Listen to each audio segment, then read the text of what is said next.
Hi there, and welcome to our Film Club discussion. I'm your host, Cy Johnson. Joining me today is Georgia Vermeer, Sophie McDonald, Ariana Flaherty. Today we'll be discussing 4 different films that we viewed in Film Club: Alphaville, 2001: A Space Odyssey, Brazil, and Desert Friends.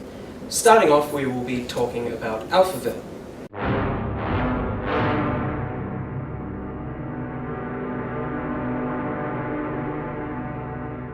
How do you think that the two genres mix together, the sci-fi and the film noir genres? How effective do you think that actually was in the film? I think it really determined the aesthetic of the film. Yeah. And also the roles of the characters within the film. And it was a vital role in the plot of the film. I'm not sure if the film was supposed to be very dark and gloomy, but the way the black and white was done, it looked like it was very depressing. It was very claustrophobic, and Yeah. it did feel like a very bad nightmare. And even if it was daytime, all the daytimes were overcast. So there was not blue sky, but no lighter black and white. I think it was a great idea, and I think it was very well executed. The cinematography in it was great.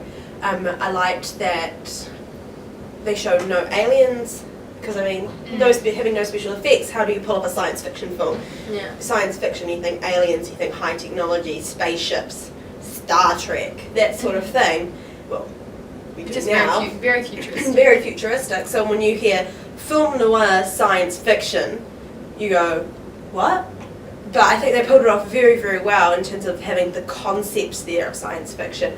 You know, the overbearing control of AI is a concept that they've included that defines it as science fiction. You know, Yeah, I think they made it conceivable. It wasn't a futuristic film that was far-fetched. Yeah. I think they were trying to communicate the idea that it was conceivable and it was actually happening. And in a way, watching it now, it's very close to home, right?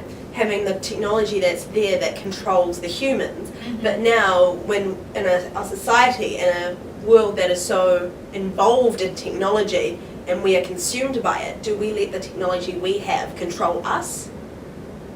The setting's very modern as well. It doesn't feel like a futuristic No, film, it was filmed nowadays. in the streets of Paris. See, for me, I found that the film tended more to the film noir genre rather than the Different sci-fi crime. genre. It was like it was a film Real noir estate. genre with touches of science fiction. Because, like Ariana was saying, when you think science fiction, you think an overabundance of technology. You think glamour. You think, sleek designs of things. You think aliens. You think space. And they reference space through the idea that cities are galaxies and there's a universe. And then they reference the AI, which is another major thing in science fiction. But while they are major points of the plot, they're only little subtle details, and the whole driving force behind it is a special agent detective coming in, which is so very film noir. It's a love story Yes. between the two characters. So it's almost like the driving force behind it was the film noir genre, but it was set in a sci-fi universe. And I think it was an interesting mashup, and I think it was executed well, but I also think that it's not sort of two genres that really should be mixed. Yeah. I find it interesting that you say they shouldn't be mixed. I see no reason why they can't be mixed, especially since they were and executed very, very well. Even though you didn't like the unfinished ideas or the undevelopment of it, I think the way it was done was beautiful. I mean, the shots were fantastic with the sprinkles of ideas of sci-fi in an era where they couldn't have executed that as well as they would now. So the expectation of it would be timed, whereas having it done that way, it is timeless. They don't have aliens. They don't have spaceships that need to be lived up to, because the technology today allows us to do so many amazing things with spaceships and aliens and such. But I think having that creates them sectored to a time, in 40, 50 years from now, what's technology going to enable us to do as a concept of a spaceship or as a concept of an alien, whereas when you have something that is not there as such, it becomes timeless. It is an idea inside your head.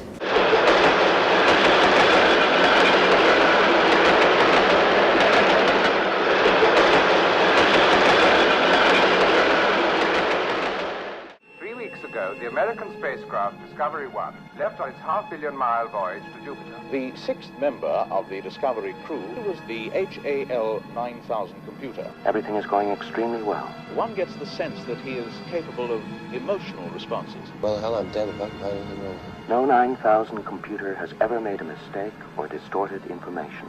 But, Dave, I can't put my finger on it, but I sense something strange about it. Just a moment. Just a moment. Do you know what happened? I'm sorry, Dave. I don't have enough information. Made radio contact with him yet? The radio is still dead.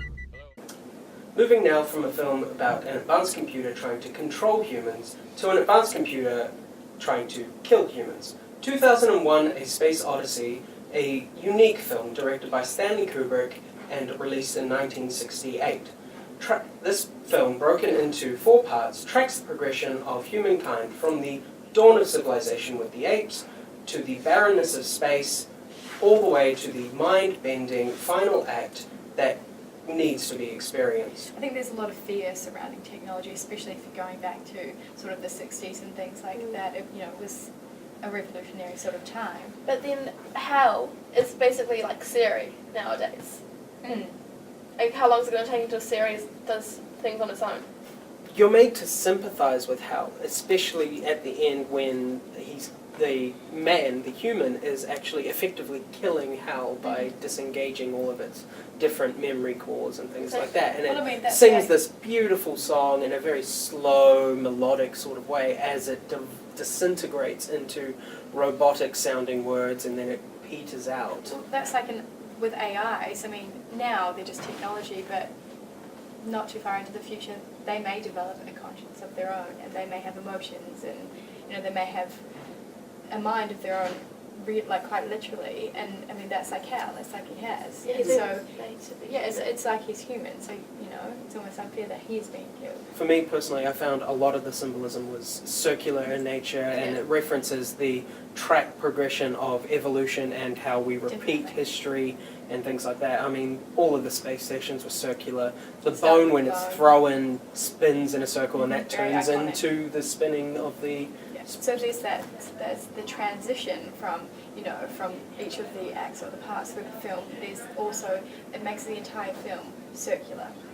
There's probably no relevance, but a circle's like never ending. So it kind of is symbolizing that evolution is just going to keep on going and going and going. Well, it's exactly that. It's continuous. It's exactly. yeah, things are forever changing. I mean, the idea of the Star Child right at the end, you see them coming back to the idea about the monolith. You see Dave reach out to try and touch the monolith, and like at the beginning where the apes reach out to touch the monolith, right, and they progress forward into using bones as weapons and such things, and growing more intelligence. It seems it's because of this monolith, this alien-like thing, right? So for lack of a better term, the monolith is the aliens in this film, because Which is the driving force of evolution. previously, there are no aliens. They don't show any aliens as such in it, which is again a very eerie effect. It leaves it all up to your imagination, which can be scarier than actually showing something, Yeah, right? if they had shown the Exactly. aliens, it would have taken you out of it. 'Cause Exactly. Knowing something's So- there but not seeing it. Yeah, so right at the end again, it kind of draws it in a very nice close when you see Dave reach out to touch the monolith and then the Star Child comes out of the galaxy, and it's almost propelling humanity forward into the next stage of evolution, the birth of a new universe as such. But that's another thing. There's a lot of dissenting opinions about the finale, primarily because it is rather ambiguous and it leaves it up to interpretation. But the main 2 dissenting opinions is that the Star Child represents the beginning of the cycle of evolution over again, and then there's another one that is the opposite, is that it references the next step in evolution. But why would it be the beginning of evolution again?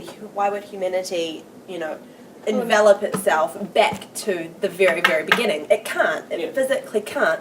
So all it has left is to evolve into something else. I agree, and personally the reason I think that it is the next stage of evolution is because technically the regression of humanity into the beginning of evolution would be going back to the apes, not a baby floating in a bubble in space. Exactly. And the way the baby is shot is also makes the baby look like it is the same size as the Earth.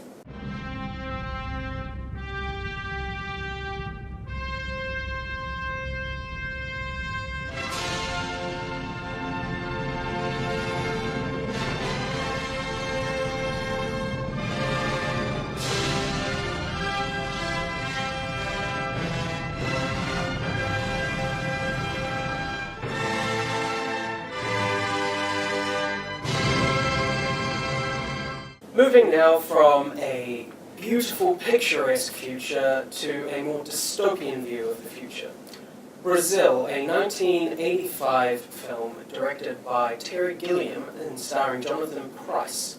It depicts a very bureaucratic society with less emphasis on the technology and more emphasis on humans controlling humans. Terry Gilliam, director of Time Bandits.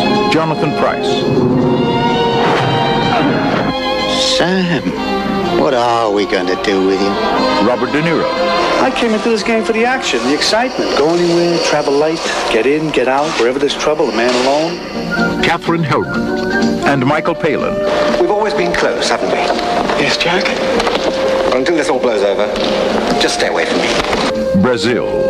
It's only a state of mind. We're all in it together, kid.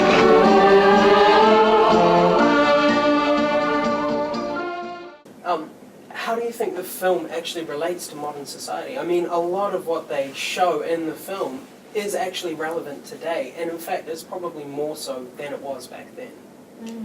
There you go.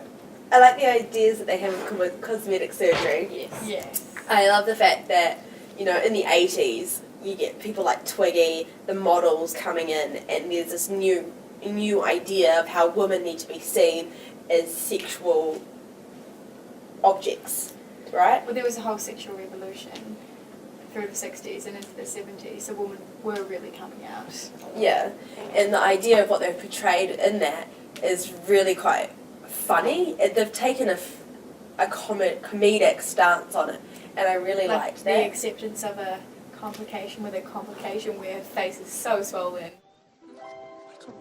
What on earth's happened to you now?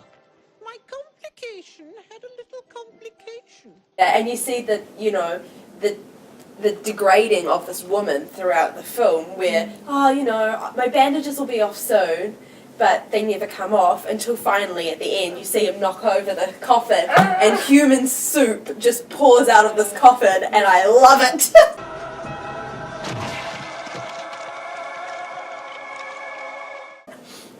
Yeah, and I find it really interesting is that today there is, and they've actually created a name for it, I'm not entirely sure of it, but there's an addiction to plastic surgery, to the point where people are more plastic than human now, and people get banned from having more plastic surgery done because it just becomes too dangerous. It kills them. And the way that the film like portrayed plastic surgery was as if only the rich and famous got it. Like, the only two women I saw in the whole film who had plastic surgery was both the mothers of the Well, back then only the rich and famous could afford Exactly, it. but Even now it's very expensive. Yeah, it's expensive, but people who like at middle class still go and get it. It's still alone. They still probably can afford it. But there is Lay-by. it also links back to that whole idea of striving for an idealized image. I mean, that's not reality. That's, you know, they've carved their faces and things like that. Yeah, but we have Photoshop for Facebook, so Exactly. we can Photoshop what we look like. Well, what about ideas other there. aspects, like the technology aspects? I mean, a lot of the technology there doesn't actually look all that advanced. I mean, they use basic weaponry, they use things like drills, you know, it's nothing that appears to be too thick. Even the whole ducts and the big tubes and things like that, they're still things which are used today. And I think actually the choice not to try and use their idea of what was advanced technology was a really clever way of making the film almost timeless, because had they tried to shoot for advanced technology, had they gotten it wrong, it would have been something that would be discarded as really pathetic You know? But would you view that as timeless or time locked? See, I'd see it as time locked instead of viewing a timeless future where it could be, where what it could be now could be in 30, 40 years or time. What it is only futuristic to what it is then. And that one moment in time when they've created it in the middle of the 80s, we've got this time locked kind of futuristic but not futuristic what it is. I think it is really it's meant to be set in the 80s. yeah, rather instead of having this timeless feel like we've had with 2001 or Alphaville, they've time locked it in such a way that made it very, very clever. It's more of a parallel universe than a futuristic feel. Like, do you know what I mean? Yeah. It's a good way of explaining it.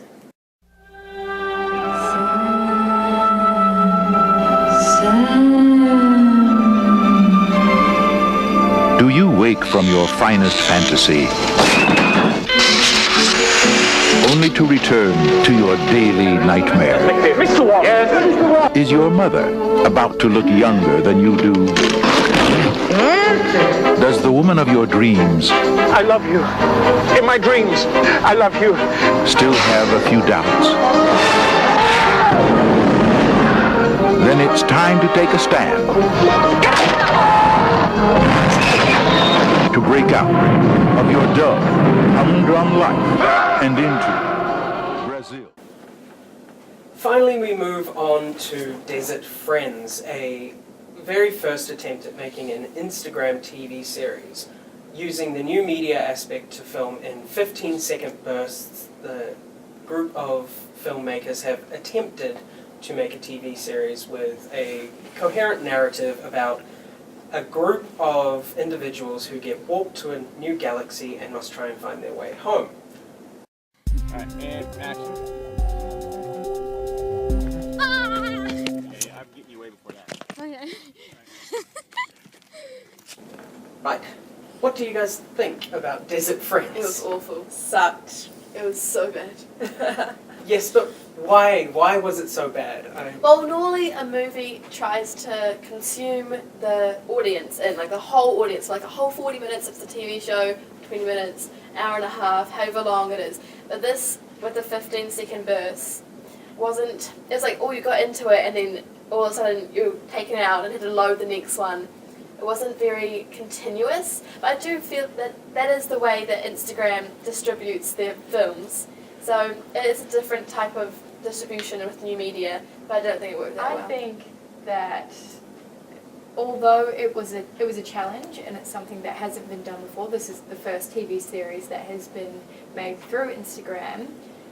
I just don't think it was executed very well. I mean it's very clever and they did really rise up to the challenge, but it was really hard to engage yourself, and the reception of it is just so hard. It's so hard to watch.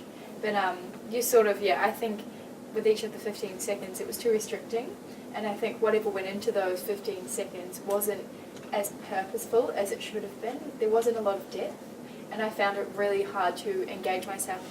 I like to try and decode things, and I want to know why that's there and why they have done this, and then, you can sort of grasp one idea and then the next idea or the next 15-second burst really needed to build on that, but it was just a telling of a story. It was just the plot, there was nothing else to it. And with what they're competing with online as well as TV productions and film productions, the quality could be excusable like you said, however, they needed a real drive for plot and narrative. I think nowadays when you're looking at something, it's not so much technically what's going on, but Hollywood has really started paying attention to the narrative of something, to what drives an audience to actually connect with a film, with something that they're consuming visually. What is it that makes them connect?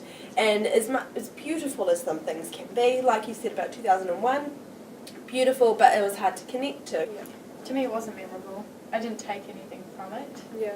I mean, maybe there were some things in there, but I think there was such an emphasis on the way that they're doing it, this new way that they are paving for everybody to, make these short films on Instagram, which is cool, and I think it's really good that they did that, but I think that really took a precedence here. Yeah, but with the Instagram aspect, like people, like you said, stop motion, like people are using that in films now, and same with like green screens. Like someone had to start it, and obviously like the first movie had a green screen in it, or the first movie with stop motion probably wasn't the best, but then it did pave a way. So Exactly.